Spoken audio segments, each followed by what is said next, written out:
Hello, ladies and gentlemen, and welcome to this exclusive interview with the South African Minister of Arts and Culture, Mr. Nathi Mthethwa, who is on an official working visit to Algeria as part of the Africa Month programs of the South African Department of Arts and Culture. Your Excellency, thank you so much for taking the time to be with us today.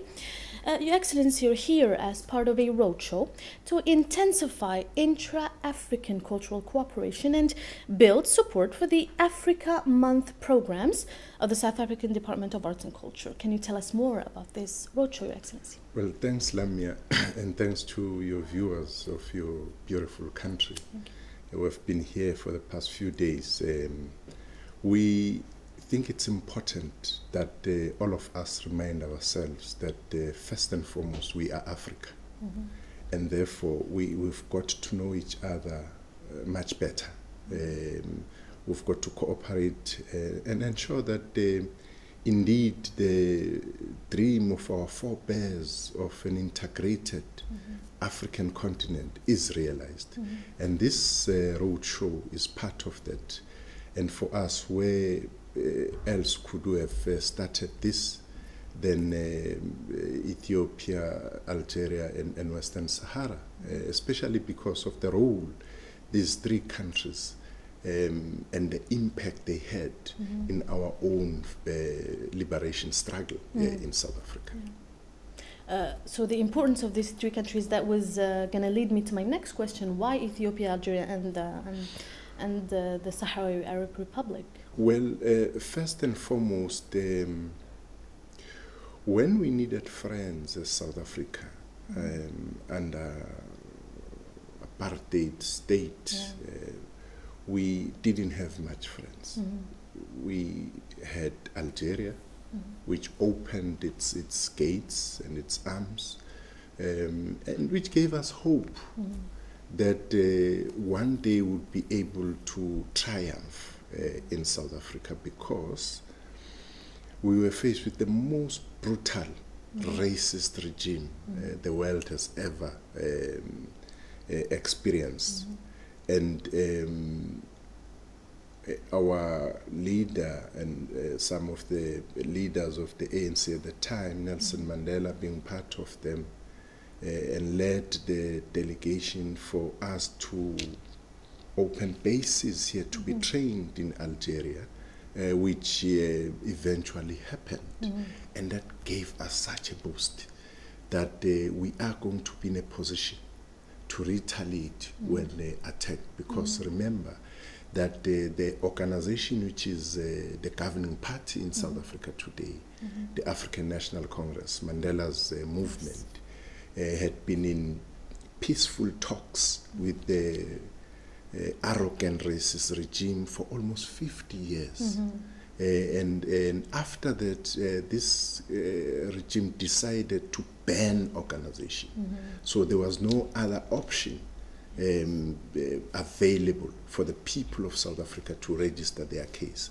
So Algeria trained our leaders, and Ethiopia, Mandela's first gun was from Emperor Haile Selassie during those periods. So these two countries are extremely important to us. With Western Sahara, we think that we have an obligation as humanity globally, first and foremost, but as South Africa, having gone through this terrible past, we know how it feels to be oppressed, especially when your oppressor is within reach, is your neighbor, is in your country. So we think that the processes of United Nations for the self-determination of the people of Western Sahara should be followed to the letter, should be supported, but the whole world must rally behind the Sahrawi people's cause. Well, Algeria definitely shares South Africa's stance about the Sahrawi people. We'll get to that a bit later, but for now, you have held talks with the Minister of Culture, Algerian Minister of Culture, Mr. Azzeddine Mehoubi. Could you walk us through the main axis that you discussed? Oh yes, we talked with my brother, Minister, His Excellency Minister Mehoubi, we talked a lot of things. One, our position, both as South Africa and Algeria, one being a significant player in the continent, in the north, which is Algeria, and in the south, which is South Africa. We're looking at the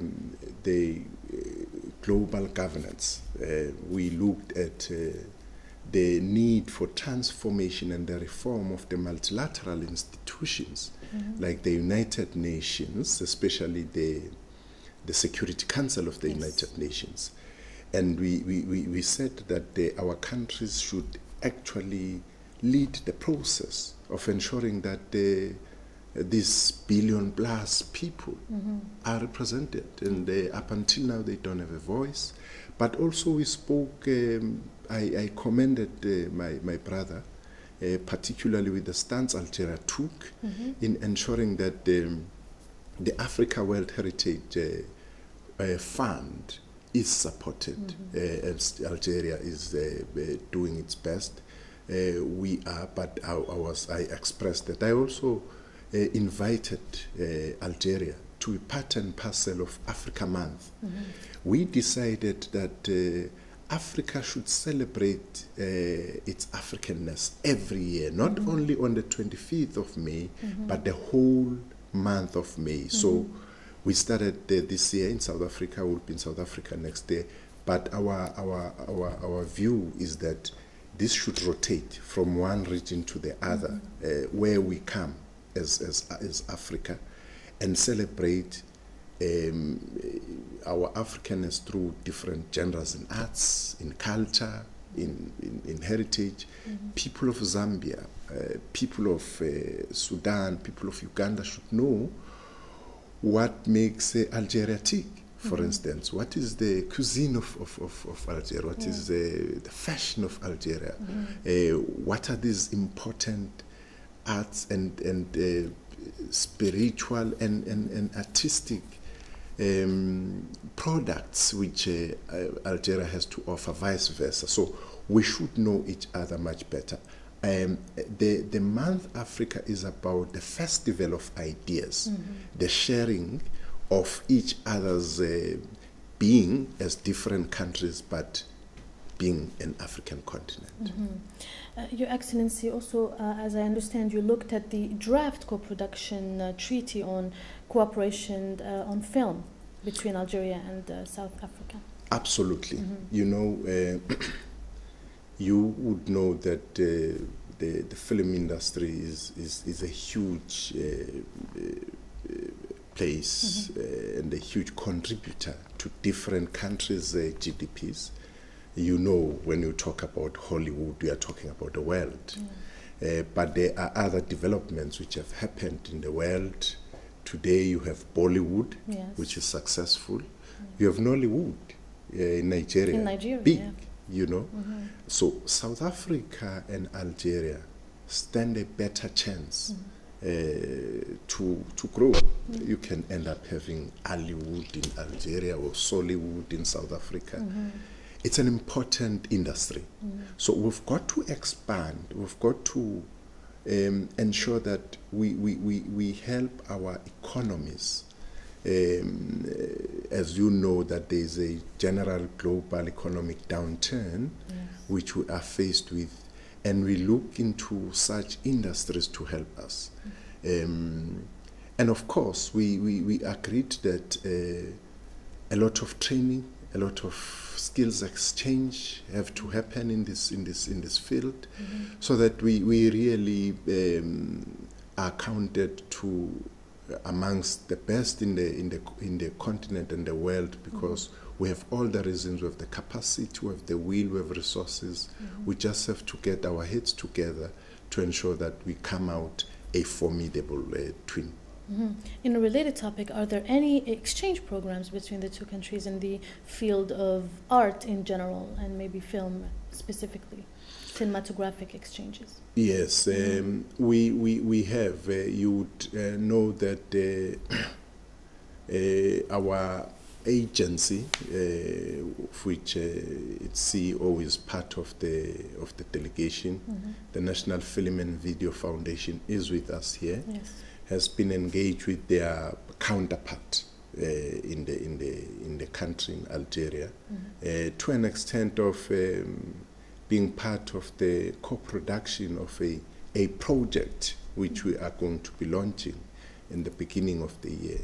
But most importantly, for us, we've emphasized the area of training, especially in the film industry, but also ensuring that we have locally produced actors and emphasize on local content, because people would want to know the local content of Algeria the world over. People would want to know about South Africa's own local content. So we're engaged in those talks, and we are very much confident that we're going to take this industry to higher planes. Yeah, hopefully. About that, actually, there are talks of a joint movie production about Nelson Mandela between Algeria and South Africa. Is there any truth to this? Oh, yes. As I said earlier on, whenever one thinks about this, we can't help but marvel at the relationship or the relations between the two countries.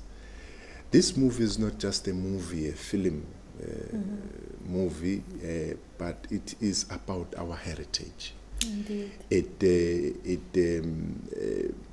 connotes the very important roots and ties that bind the two countries. In Nelson Mandela, we've identified a common denominator, because Mandela is South African much as he is Algerian. Yeah. We were not going to see 1994 if it was not because of Algeria. Yeah.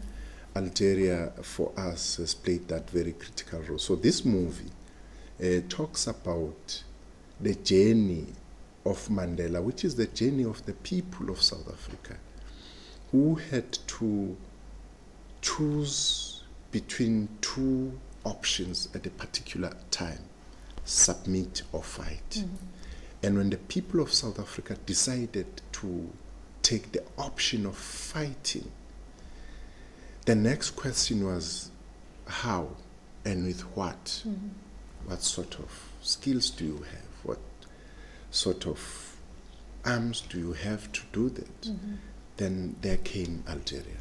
So this movie is more than a movie. It's going to really tell people some of the things we've kept under wraps for a very long time. And by the way, some of the people who were with him in the camps are still alive. They are still here. And we are happy to be in this very important country. Well, you're most welcome, Your Excellency. Yeah. And we are definitely looking forward to the movie, to watch the movie. Thank you. Moving on to another topic, a memorandum of understanding on archives has been signed by the national archivists of Algeria and South Africa, respectively. Can you tell us more about that? How important is it for archives to be? It's extremely important, except that I must also show my appreciation of the government of Algeria under the leadership of President, His Excellency, President Bouteflika, who have taken this matter of archives to higher levels. I learned when I came here that the archive section is in the presidency. So for us, we will delay the signing because we think that it's important that the necessary protocol is followed. But it's very important because a nation without archives is a nation without roots. We've got to know where we come from. And this country has taught me in the past few days in here a thing or two on how to preserve our archival material. We do have our archive unit in South Africa. The head of the archives unit is here with us, which is an agent of the arts and culture. But I think that we will have to relook at how we take this thing to the highest office in the land, which is the presidency. Indeed, Your Excellency. Your Excellency, do you think there are enough efforts in promoting intra-African culture and art by two important countries like Algeria and South Africa? Where do we stand now? Where do we need to go to promote intra-African culture? Well, we just have to remind ourselves who we are. We have to remember that dreaded Berlin Congress in 1884-85, which decided to go for the scramble of Africa, which decided to partition our continent.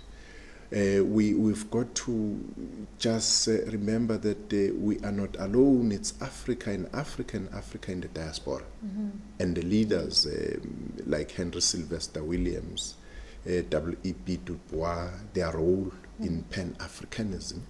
We've got to go through all that route to that son of Africa, Pixley Isagasene, who gave that oratory work at Columbia University in 1906 about the regeneration of Africa. We've got to say that the 25th of May 1963 came as a product of a protracted struggle of people of this continent who said that we are not going to achieve anything as Africans if we don't come together and united. Their role, our forebears,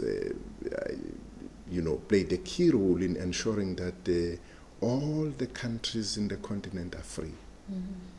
We are a free continent today, of course, with the exception of Western Sahara. That's why all humanity must focus on this country and ensure that people of that country are afforded an opportunity to voice their views in terms of their independence and so on. But today we have AU.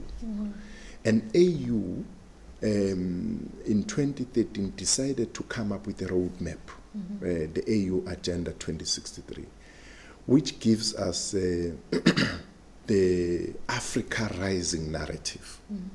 There is a very clear program distinct with its 7 aspirations of the AU Agenda 2063, and ours as arts and culture.